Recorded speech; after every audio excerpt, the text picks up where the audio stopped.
વચનામૃત ગઢડા અંત્યનું 22મું. કુદૃષ્ટિ ન કર્યાનું. તારીખ 9/9/1827 રવિવાર. સંક્ષિપ્ત સાર પહેલો. પ્રેમલક્ષણા ભક્તિવાળાને આત્મનિષ્ઠા અને વૈરાગ્ય આપોઆપ આવી જાય છે. સાર બીજો. જેને ધન સ્ત્રી આદિકમાં પ્રીતિ થઈ જાય તેને ભગવાનનો દ્રઢ ભક્ત ન કહેવાય. સાર ત્રીજો. સત્સંગમાં ભગવાનના ભક્તો ઉપર કુદૃષ્ટિથી જોવાય તેનું અતિશય પાપ લાગે છે. સાર ચોથો. ભગવાન તથા ભક્તને વિશે દોષબુદ્ધિ થાય તથા તેમની સાથે વૈર બંધાય તે મોટામાં મોટું પાપ છે. પાંચમો. ભગવાન પોતાના ભક્તના દ્રોહ કરનારા પર જેવા દુખાય છે ને કુરાજી થાય છે તેવા બીજા કોઈ પાપે કરીને નથી થતા. સાર છઠ્ઠો. કદાચ કોઈનો જાણે અજાણે પણ દ્રોહ થઈ ગયો હોય તો તેની માફી માગી જેમ તે રાજી થાય તેમ કરવું. સ્વામિનારાયણ હરે, સ્વામિનારાયણ હરે. સંવત 1884 ભાદરવા વદી ચોથને દિવસ સ્વામી શ્રી સહજાનંદજી મહારાજ શ્રી ગઢડા મધ્ય દાદા ખાચરના દરબારમાં આથમણે દ્વાર ઓરડાની ઓસરીએ વિરાજમાન હતા ને સર્વ શ્વેત વસ્ત્ર ધારણ કર્યા હતા અને પાઘને વિશે ધોળા પુષ્પના તોરા ઝૂકી રહ્યા હતા અને કંઠને વિશે ધોળા પુષ્પના હાર વિરાજમાન હતા ને પોતાના મુખારવિંદની આગળ પરમહંસ તથા દેશ દેશના હરિભક્તની સભા ભરાઈને બેઠી હતી ને પરમહંસ દુકળ સરોદા લઈને પોતાની આગળ વિષ્ણુપદ ગાવતા હતા. તે સમયમાં શ્રીજી મહારાજ અંતર સન્મુખ દૃષ્ટિ કરીને વિરાજમાન હતા. પછી શ્રીજી મહારાજ એમ બોલ્યા છે, જેવું પ્રેમલક્ષણા ભક્તિએ યુક્ત આ કીર્તનને વિશે હરિજનનું અંગ કહ્યું છે એવું તો ઝીણાભાઈનું અંગ છે તથા પર્વતભાઈ ને મૂળજી એના પણ એવા અંગ હતા. માટે અમે અંતર સન્મુખ દૃષ્ટિ કરીને વિચારતા હતા અને બીજા પણ સત્સંગમાં એવા અંગવાળા હશે અને જેને પ્રેમલક્ષણા ભક્તિનું અંગ આવે તેને પંચ વિષયને વિશે પ્રીતિ ટળી જાય છે અને આત્મનિષ્ઠા રાખ્યા વિનાની જ રહે છે. પછી મુક્તાનંદ સ્વામીએ પૂછ્યું છે, નરસિંહ મહેતો તો સખી ભાવે શ્રીકૃષ્ણ ભગવાનને ભજતા ને કેટલાક નારદાદિક ભગવાનના ભક્ત છે તે તો દાસ ભાવે કરીને ભગવાનને ભજે છે. એ બે પ્રકારના ભક્તમાં કેની ભક્તિ શ્રેષ્ઠ જાણવી?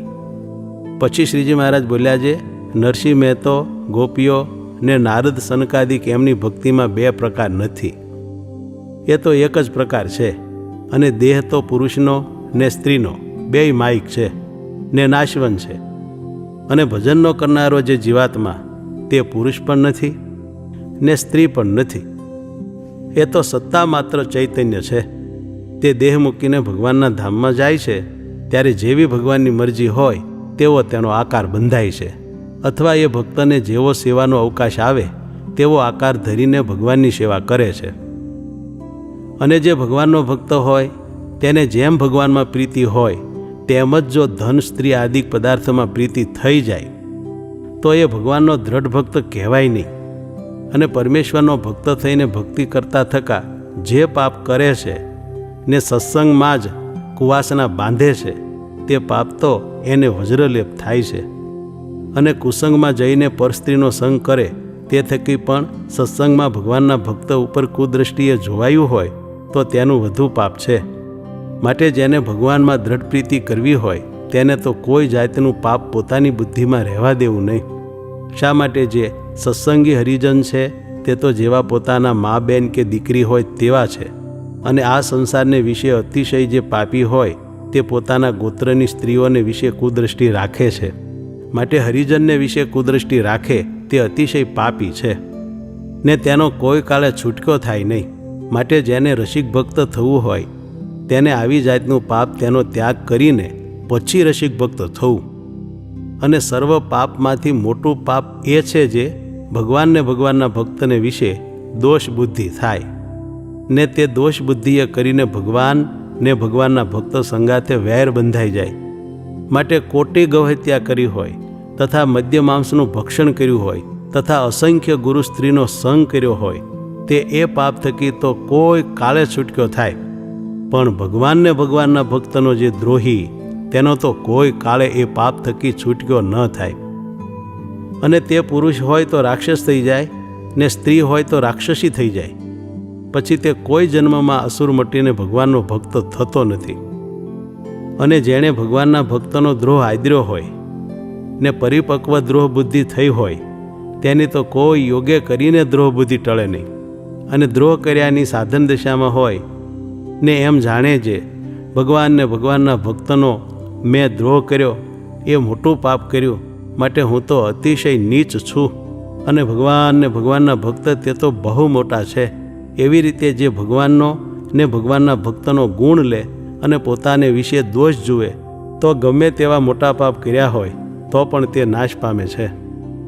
અને ભગવાન પોતાના ભક્તના દ્રોહના કરનારા ઉપર જેવા કુરાજી થાય છે ને દુખાય છે તેવા કોઈ પાપે કરીને દુખાતા નથી. અને જ્યારે વૈકુંઠ લોકમાં જય વિજયે સનકાદિકનું અપમાન કર્યું ત્યારે ભગવાન તત્કાળ સનકાદિક પાસે આવ્યા ને સનકાદિક પ્રત્યે એમ બોલ્યા, જે તમારા જેવા સાધુ છે તેનો જે દ્રોહ કરે તે તો મારા શત્રુ છે, માટે તમે જય વિજયને શાપ દીધો એ બહુ સારું કર્યું. અને તમારા જેવા ભગવદીય બ્રાહ્મણ તેનો જો મારો હાથ દ્રોહ કરે તો તે હાથને પણ હું કાપી નાખું, તો બીજાની શી વાત કહેવી. એવી રીતે વૈકુંઠનાથ ભગવાન સનકાદિક પ્રત્યે બોલ્યા ને જય વિજય હતા તે ભગવદીયના અપરાધરૂપી જે પાપ તેણે કરીને દૈત થયા. એવી રીતે જેણે ભગવાનના ભક્તનો દ્રોહ કર્યો છે તે સર્વે મોટી પદવીમાંથી પડી ગયા છે, તે શાસ્ત્રમાં વાત પ્રસિદ્ધ છે. માટે જેણે પોતાનું રૂડું ઈચ્છવું તેણે ભગવાનના ભક્તનો દ્રોહ કરવો નહીં. ને જો જાણે અજાણે કાંઈક દ્રોહ થઈ ગયો હોય તો પગે લાગી સ્તુતિ કરીને જેમ તે રાજી થાય તેમ કરવું. ઇતિ વચનામૃતમ ગઢડા અંત્યનું 22મું થયું.